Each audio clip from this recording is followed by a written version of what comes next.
Dans cette vidéo, nous allons apprendre à jouer le magnifique standard de jazz Falling in Love with Love.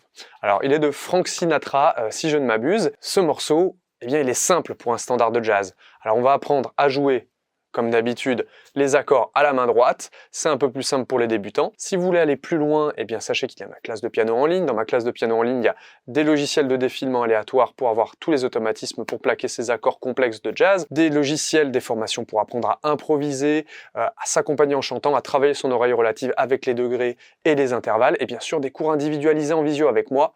Le lien est dans la description. Mais en attendant, nous, on va apprendre à jouer uniquement les accords avec la main droite sur Falling in Love with Love, et en description, vous pourrez télécharger la partition avec les aides-mémoires des accords jazz, bien sûr, et puis avec tout cela, une formation offerte sur comment jouer des partitions guidées, les partitions avec la clé de sol et les accords. On regarde comment jouer Falling in Love with Love. C'est parti. Ok, donc la mesure 1, le premier accord, ça va être un accord de Do majeur que l'on va jouer en position fondamentale. Rien de compliqué, la tonalité principale, c'est Do majeur, je vous l'ai remis en Do majeur. C'est plus simple, pas de dièse, pas de bémol, à la clé. Comme ceci. Ensuite, on a un Do 6, donc on va juste bouger de cette manière. Les trois premières mesures, ça va nous faire Do majeur, Do 6, Do majeur. Ensuite, on va avoir un accord de Do dièse diminué 7 à la mesure 4. Donc en fait, le petit doigt et le pouce, ils vont juste remonter de cette manière. Ok ? Et ensuite, on va avoir un accord de Ré mineur 7 que l'on va jouer en position fondamentale comme ceci. Pour l'instant, rien de bien compliqué. Après, on va avoir un enchaînement de la mesure 6 à la mesure 13, où on va avoir un enchaînement Ré mineur 7, Do 7, Sol 7. Alors le Sol 7, on va jouer, normalement le Sol 7 il se joue comme ceci. Nous on va jouer uniquement le Fa et le Si. Alors le Fa on va le prendre ici. Donc on va enchaîner. Ok ? Et ensuite, mesure 13, on va arriver sur notre Do majeur en position fondamentale. Et nos Do 6 comme ceci, Do majeur comme ceci, Do 6 comme ceci. On va enchaîner comme ça, de la mesure 13 à la mesure 20. C'est pas génial ?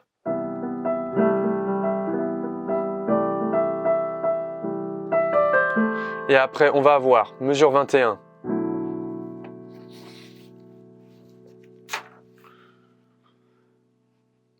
Mesure 21, on va avoir l'accord de Si mineur 7. On peut le faire peut-être un peu plus comme ceci. Moi, je vous l'ai mis comme ceci sur l'aide-mémoire. Je rajoute une neuvième. Donc, si je reprends à partir de la mesure 20,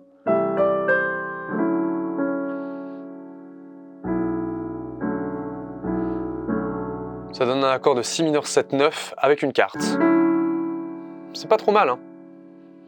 Et après, ce qui nous permet d'enchaîner avec un accord de Mi 7, comme ceci, mais Mi 7, 13, bémol 13. Ce qui sonne plutôt jazz, hein, on est bien.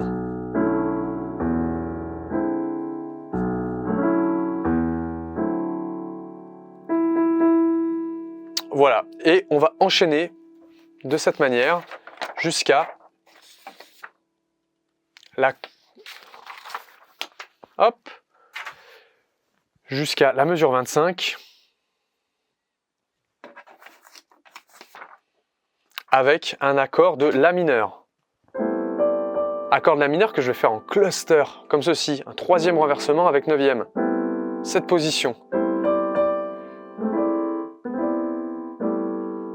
Quand j'arrive à l'accord de La mineur Maj 7, mesure 26, eh bien, je vais enlever la neuvième et enlever la fondamentale pour avoir ce mouvement. Et quand j'arrive à l'accord de Ré 7, mesure 28, l'accord de Ré 7, je vais le jouer comme ceci. C'est un accord de Ré 7, 9. L'accord de Ré 7 étant celui-ci, si j'enlève la quinte et que je rajoute la neuvième, comme ceci, et après l'accord de Ré mineur, que je vais jouer comme ceci.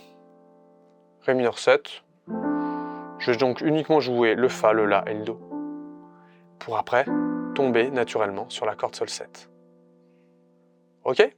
Et puis après, on va reprendre à la mesure 33 ici. Alors, on était parti avec l'accord de si mineur 7 avec 9e. On se rappelle du mi 7 bémol 13 que nous avions, qui est dans cette position. Et on va arriver avec un si bémol 7 qu'on va faire dans cette position. Si bémol 7, bémol 9, avec un do bémol ici. C'est indiqué le si, mais bon, voilà quoi. Et après, arrive un accord de la que l'on va faire comme ceci, ok? Et après,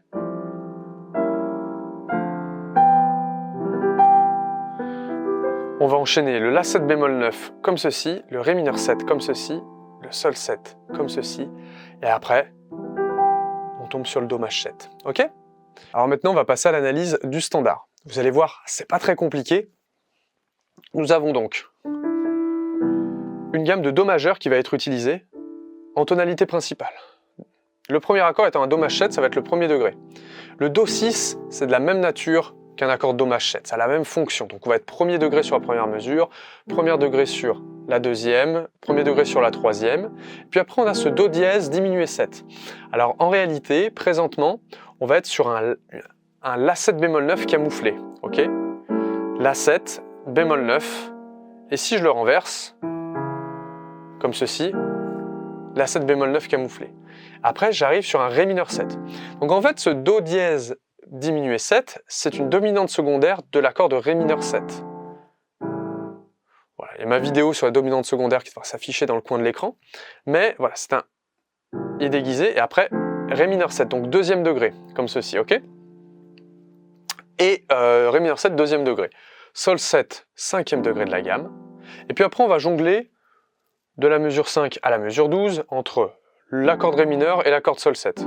Accord de ré mineur, accord de sol 7. Donc accord du deuxième degré, accord du cinquième degré, accord du deuxième degré, accord du cinquième degré. Voilà, on jongle, et puis après, on résout mesure 13 sur un do maj 7, ok? Après, on a un do 6, do maj 7, do 6, do maj 7, do 6, do maj 7, do 6. Et après, on reste de la mesure 13 à la mesure 20 sur un premier degré, avec uniquement la nature de l'accord qui change. Do maj 7 à do 6, accord avec la même fonction en plus. Voilà. Après, on arrive à la mesure 21. Alors, à mesure 21, il va y avoir une approche du sixième degré, du la mineur que l'on voit mesure 25. Cette approche, elle se fait à partir de l'accord de si mineur 7 et de l'accord de mi 7. Voilà, en fait, ça va être le deuxième degré et le cinquième degré de la gamme de la mineur mélodique ascendante. Enfin, gamme de la mineur mélodique, du moins. Deuxième degré, le si mineur. Cinquième degré, le mi 7. Et après, on arrive sur l'accord de la mineur, mesure 25. L'accord de la mineur, il aura toujours la fonction de sixième degré, ok? Mais c'est jusqu'avant, on l'aura approché avec un 2-5 de sa propre gamme. Voilà. Après, le la mineur, il se transforme en la mineur maj 7, après en la mineur 7, et après en ré 7. En fait, présentement, de la mesure 25 à la mesure 28, on a une descente de basse. On joue notre la mineur comme ceci. La mineur maj 7, on va changer sa nature, mais voilà, c'est un emprunt à la gamme de la mineur harmonique, quoi. On va lui rajouter, à ce sixième degré, on lui rajoute cette extension. Il se transforme en la mineur 7 ensuite, et puis après, en fait, cette basse, elle descend, et puis après, elle descend jusqu'au fa dièse. Le fa dièse, c'est une note de l'accord de ré 7. Donc après, on va bien jouer ce ré 7 de façon renversée de cette façon. Moi, je l'ai joué comme ceci, avec une neuvième, mais en fait, il est fait pour suivre cette descente de basse que nous avons présentement. Et après, cet accord de ré 7, il se transforme en accord de ré mineur 7. Donc le fa dièse, il se transforme en fa. Vous voyez? Donc là, c'est vraiment fait pour entendre ça, quoi.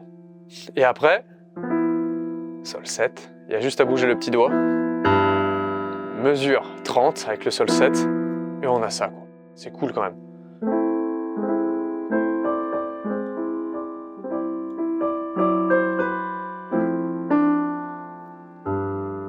S'il y a un trompettiste qui joue, à côté, Falling in Love with Love, tout le monde va être amoureux de vous là. Et donc, voilà. Et Et après, on se retrouve avec cette même configuration qu'à la mesure 21, à la mesure 33, avec le si mineur 7 et le mi 7. Après le si bémol 7. Et après, on a à la mesure 36 un accord de la 7. Alors, cet accord de la 7, en fait, c'est un cinquième degré du deuxième degré, le ré mineur 7 qui est à la mesure 37. Chose qu'on a retrouvée finalement à la mesure 4 avec l'accord de Do dièse diminué 7. C'était cet accord de la 7 qui approchait l'accord du deuxième degré. Ensuite, on a l'accord de la 7 bémol 9, 5 du 2. Pareil, c'était ce Do dièse diminué 7 camouflé à la quatrième mesure. Et après,